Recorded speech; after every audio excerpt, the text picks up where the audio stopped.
सरोकार टेलिभिजनको कार्यक्रम सरोकार विशेषमा यहाँहरूलाई स्वागत छ।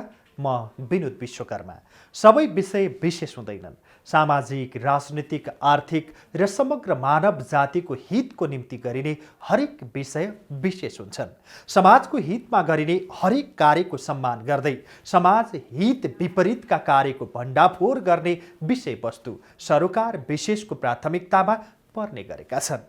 दर्शकहरू, आजको सरोकार विशेषमा प्रधानमन्त्री केपी शर्मा ओलीले प्रचण्ड माधव पक्षलाई गरेको व्यङ्ग्य र प्रधानमन्त्रीको कदम विरुद्ध काङ्ग्रेस र नेकपा प्रचण्ड माधव पक्षले गरेको आन्दोलन घोषणाबारे चर्चा गर्नेछौँ।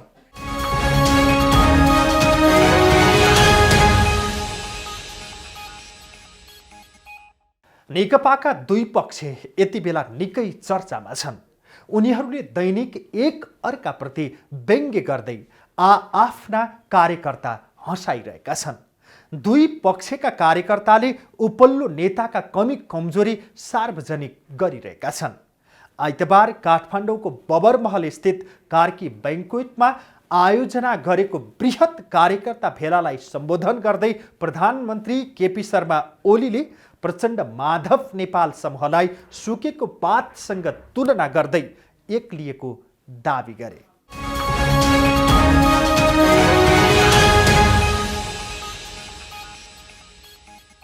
प्रधानमन्त्री एवं नेपाल कम्युनिस्ट पार्टी नेकपाका अध्यक्ष केपी शर्मा ओलीले प्रचण्ड नेपाल समूहलाई सुकेको पातको संज्ञा दिएका छन्। आफू निकट विद्यार्थी संगठनले काठमाडौँको बबरमहल स्थित कार्की बैङ्क्वेटमा आयोजना गरेको बृहत कार्यकर्ता भेलालाई सम्बोधन गर्दै उनले अर्को समूहमा विभाजित शीर्ष नेताहरूलाई बस गुडिरहेका बेला सुकेका पातहरू हल्लिए पनि बस छुटेपछि ती पात जहाँको तहीँ रहने भन्दै व्यङ्ग्य गरे। हाइवेमा बस कुद्यो भने त्यस हाइवेमा कतैबाट झरेर आएको सुकेको पात त्यो बससँगै अलिक परतिरसम्म सँगसँगै कुद्छ, तर त्यो एकछिनपछि त्यहीँ छोडिन्छ, बस मात्रै अगाडि जान्छ। तपाईँहरूले बुझ्नु भए हुन्छ, सुकेका पातहरू एकछिन हल्लिने हुन्, त्यसपछि ती थानको लाग्छन्, बस अगाडि बढ्छ।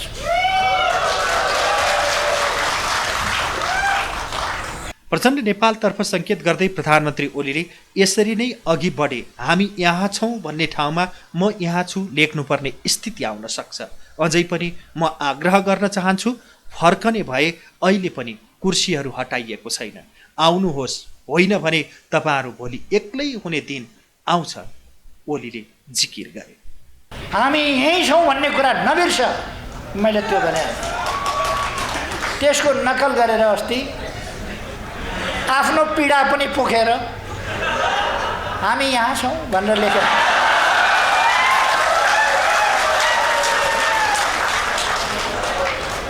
मैले त्यहीँ बस्दै गर्नुहोस् भनेको थिएँ, फेरि हिँड्नु भएछ।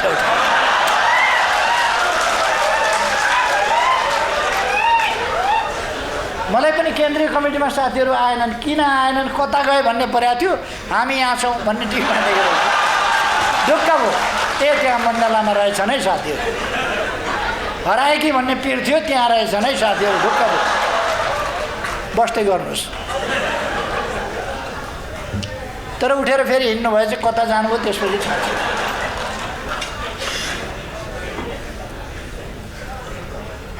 एकजनाले सुगा पालेछ, अनि सुगालाई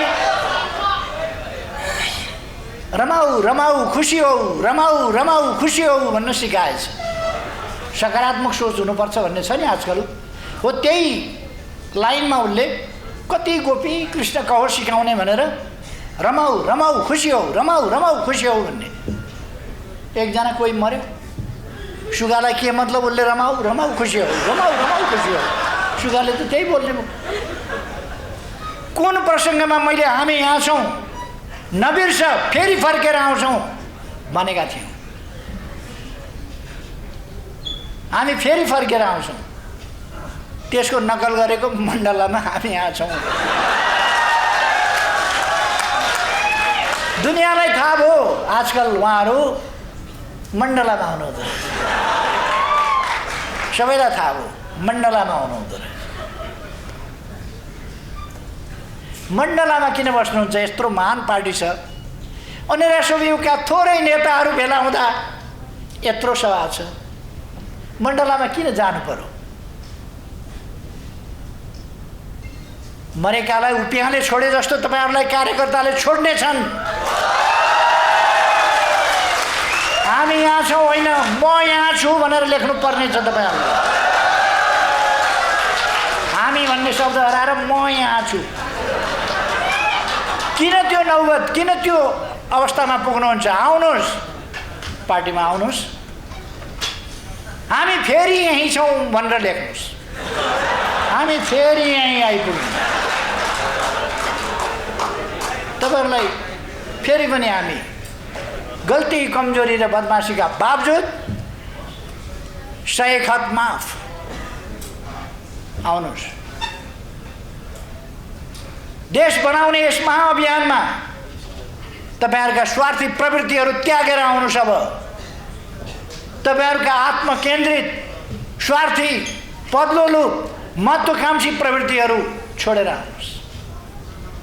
तपाईँहरूका छटपट्टि केमा छन् देशलाई थाहा छ, दुनियाँलाई थाहा छ। तपाईँहरू किन छटपटाउनु भयो सबैलाई थाहा छ। त्यस्ता छटपट्टिहरू छोडेर आउनुहोस्। पार्टीमा तपाईँहरूका ठाउँहरू यथावत छन्। तपाईँहरू बस्ने कुर्सी हामीले यथावत राखिदिएको छ। तपाईँहरूलाई पीर कुर्सीको छ, धेरै थाहा छ। तपाईँहरूलाई कुर्सीको पीर भएको हुनाले कुर्सी यथावत राखिदिएको छ। नेकपा अध्यक्ष पुष्पकमल दाहाल प्रचण्डको कार्यकारी अधिकार आफूले खोसेको बताउँदै प्रधानमन्त्री केपी शर्मा ओलीले प्रचण्डलाई कार्यकारी अधिकार दिएको थिए, उनले उपद्रव गरे, त्यसैले कार्यकारी अधिकारबाट हटाइदिए, तर उनको त्यो पद नहटाइएको जिकिर गरे। वरिष्ठ नेता द्वय झलनाथ खनाल र माधव कुमार नेपालको पद पनि राखिएकाले नारायण काजी श्रेष्ठप्रति लक्षित गर्दै प्रवक्ताले धेरै दुर्गन्धित काम गरेका कारण हटाए, तर पनि सचिवालय सदस्य राखिरहेको बताए। पार्टीका मिटिङमा उहाँहरूलाई आउन फेरि पनि म आग्रह गर्न चाहन्छु। आउनुहोस् पार्टीका मिटिङमा। तपाईँहरूले गरेका अपराधहरू क्षमा गरिदिउँला। आउनुहोस् पार्टीमा। कार्यकारी भन्ने मैले दिएको थिएँ। कार्यकारी दिँदा अत्यन्तै उपद्रव मचाउनु भयो, मैले कार्यकारी हटाइदिएको छु।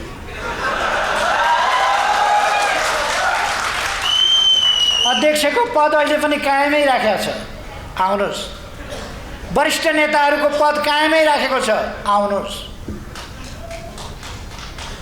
प्रवक्ता भनेर तोक दिएको थियो, प्रवक्ताले साह्रै बढी च्याक च्याक गर्ने, छ्यास छ्यास गर्ने, दुर्गन्ध फैलाउने काम गरिराख्नुभयो। त्यसकारण प्रवक्ताबाट हटाइएको छ, तर सचिवालय सदस्य कायमै राखेको छ। आउनुहोस्, फर्केर सचिएर काम गर्नुहोस्। हामीले तपाईँहरूलाई कारबाही गरेका छैनौँ, पार्टीबाट निकालेका छैनौँ। आफ्नै साथीभाइले गरेको उपद्रव अलिकति सहनु पनि पर्छ, अलिकति क्षमाशील पनि हुनुपर्छ भनेर हामी सही राखेका छौँ। तोकिएको चुनाव रोकी पाऊँ, विघटन भएको संसद बिउत्याइ पाऊँ भन्दै सर्वोच्चमा परेका रिटमाथि जवाब पेश गरेर आएको उल्लेख गर्दै उनले निर्वाचन आयोगले पनि उनीहरूलाई थप स्पष्ट पार्न पत्र पठाइसकेको जानकारी आफूले पाएको बताए। भ्रष्टाचारको संरक्षण गरेको भन्ने अर्को पक्षको आरोपको खण्डन गर्दै प्रधानमन्त्री ओलीले आफू भ्रष्टाचार विरुद्ध रहेको दोहोर्याउँदै भ्रष्टाचार गर्न दिन्न र गर्दिन भने। राष्ट्रियता कमजोर पार्न, नक्सा छापेको विरोध गर्न, संविधान संशोधन भएको विरोध गर्न, त्यो कुरालाई ढाकछोप गरेर भ्रष्टाचारको संरक्षक भयो भनेर न म भ्रष्टाचार गर्छु न गर्न दिन्छु, न भ्रष्टाचारको संरक्षक। म अरूका बारेमा धेरै भनिरहन चाहन्न। देशले चिनेको छ, जानेको छ, को कहाँ बसेको छ, कस्तो छ, के खान्छ, सबैलाई थाहा छ। सबैलाई थाहा छ के कस्ता काम गरेका छ, कसका लागि लडेको छ, त्यो कुरा सबैलाई थाहा छ। मैले भनिरहनु पर्दैन, म भनेर समय खेर फालिरहन पनि आवश्यक ठान्दिनँ। सम्बोधनका क्रममा प्रधानमन्त्री ओलीले केही सञ्चार माध्यम पनि आफू विरुद्ध खनिएको बताए। केहीले त किन कसम खाएको यो देश बन्छ भनेर किन आत्तिएका हुन् मलाई छक्क लाग्छ। हामी देश बनाएर छोड्छौँ, किन टाउको दुख्यो, किन आत्तिनु पर्यो, देश बनाएर छोड्छौँ। यो देश भत्किन बिग्रिन दिँदैनौँ, यो देश टुक्रिन दिँदैनौँ।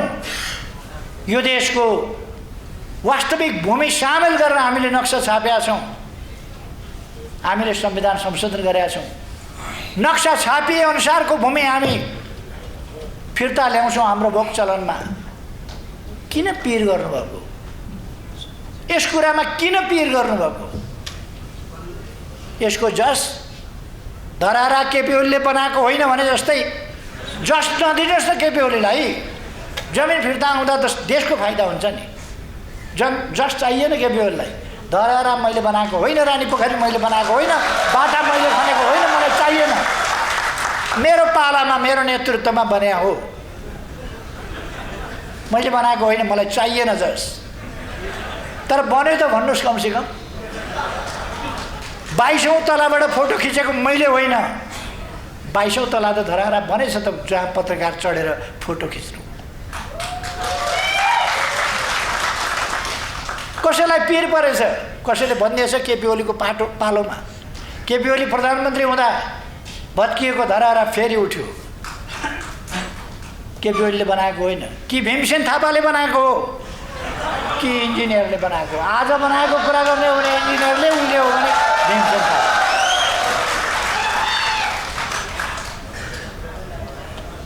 चित्तको कुरा हो त्यो। मलाई चित्तसँग केही भन्नु छैन। यता प्रमुख प्रतिपक्षी दल नेपाली कङ्ग्रेसले पनि आन्दोलनका कार्यक्रम घोषणा गरेको पार्टीका प्रवक्ता विश्वप्रकाश शर्माले बताए। उनले प्रधानमन्त्रीको प्रतिगामी कदमप्रति आन्दोलन घोषणा गरिएको जिकिर गरे। पुस 25 गते शनिबार 330 प्रदेशसभा निर्वाचन क्षेत्रहरूमा विरोध प्रदर्शनको कार्यक्रम तय गरिएको छ। संसद विघटनको असंवैधानिक कदमको विरुद्धमा हामीले गर्ने कार्यक्रम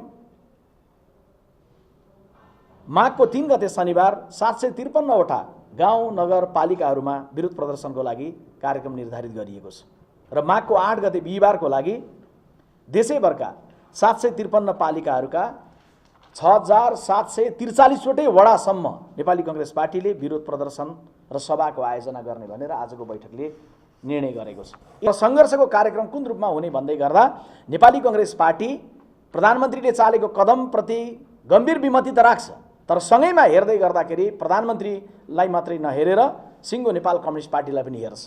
त्यस हिसाबले हामीले आन्दोलनको कार्यक्रम गर्दै गर्दा आफ्नै ढङ्गले नेपाली काङ्ग्रेस पार्टीले हामीले कार्यक्रमहरू आफ्नै निर्णयमा, आफ्नै झन्डामा, आफ्नै सङ्गठनमा, आफ्नै बलबुतामा, आफ्नै ढङ्गले आन्दोलनको कार्यक्रममा नेपाली काङ्ग्रेस पार्टी छ। बिल्कुलै प्रष्ट छ। विमलेन्द्र निधिको संयोजकत्वमा अन्य राजनीतिक दल समायोजन समिति गठन भएको थियो। विभिन्न राजनीतिक दलहरूबाट नेपाली कङ्ग्रेस पार्टीमा प्रवेश गर्नुभएका विभिन्न तहका साथीहरूलाई कसलाई कुन तहमा कुन जिम्मेवारीमा समायोजन गर्ने भन्ने सन्दर्भमा निर्माण भएको समितिमा विजय कुमार गच्छदार पार्टीको उपसभापति, प्रकाश शरण महत पार्टीका सहमहामन्त्री, महेश आचार्य र दीपक गिरी पार्टीका केन्द्रीय सदस्यज्यूहरू, उहाँहरूको 5 जनाको समितिले सर्वसम्मतिले तयार गरेको समायोजन सम्बन्धी प्रतिवेदन आजको बैठकमा प्रस्तुत भएको छ र बैठकले यसलाई उहाँहरूको प्रस्तावलाई अनुमोदन गरेको छ।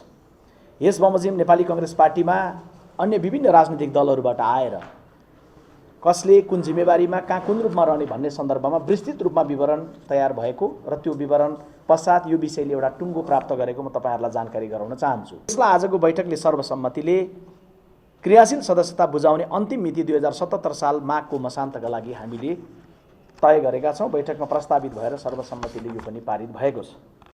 यता नेकपा प्रचण्ड नेपाल समूहले पनि शनिबार नै आन्दोलनका कार्यक्रम घोषणा गरिसकेको प्रवक्ता नारायण काजी श्रेष्ठले बताए। असंवैधानिक कदमको विरुद्धमा रहेका 3 राष्ट्रिय पार्टीहरूको संयुक्त बैठक भएको थियो।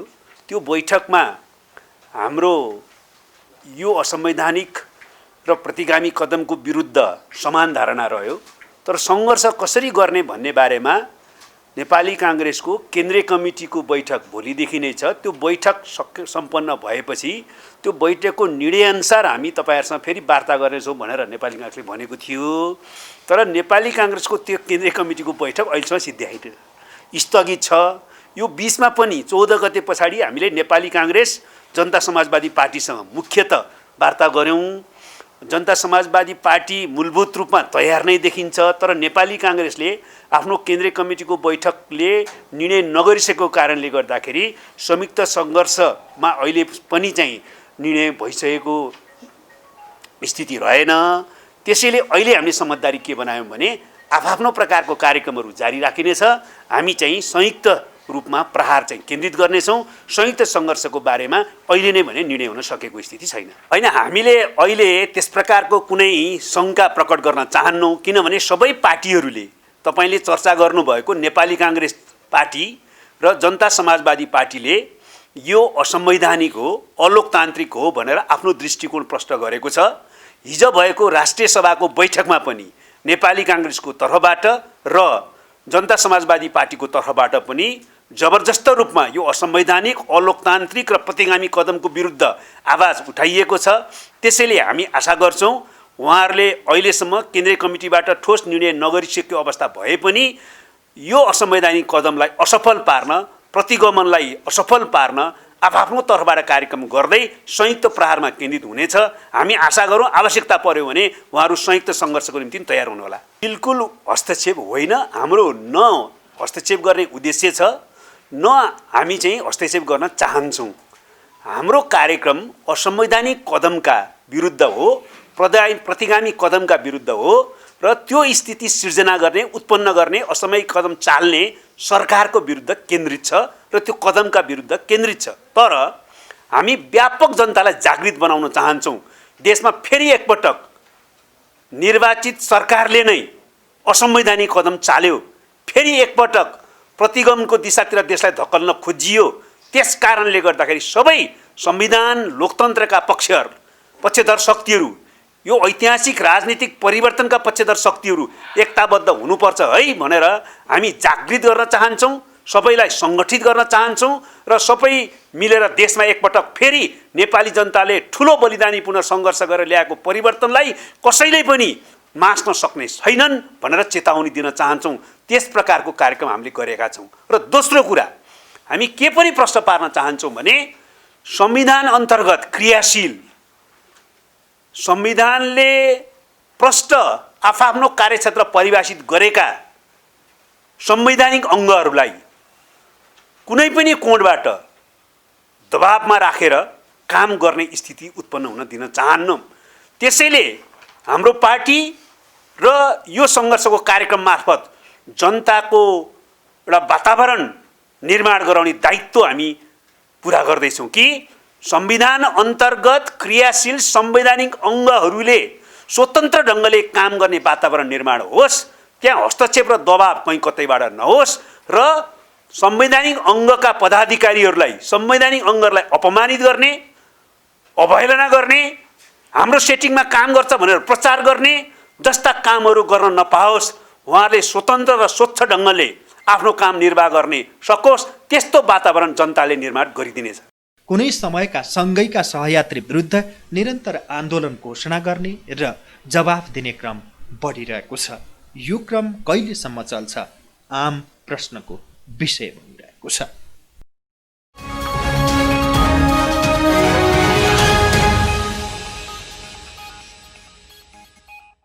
दर्शकहरू, आज हामीले सरोकार विशेषमा प्रधानमन्त्री केपी शर्मा ओलीले प्रचण्ड माधव पक्षलाई गरेको व्यङ्ग्य र प्रधानमन्त्रीको कदम विरुद्ध कङ्ग्रेस र नेकपा प्रचण्ड माधव नेपाल पक्षले गरेको आन्दोलन घोषणाबारे तयार पारिएको सरोकार विशेष प्रस्तुत गर्यौं।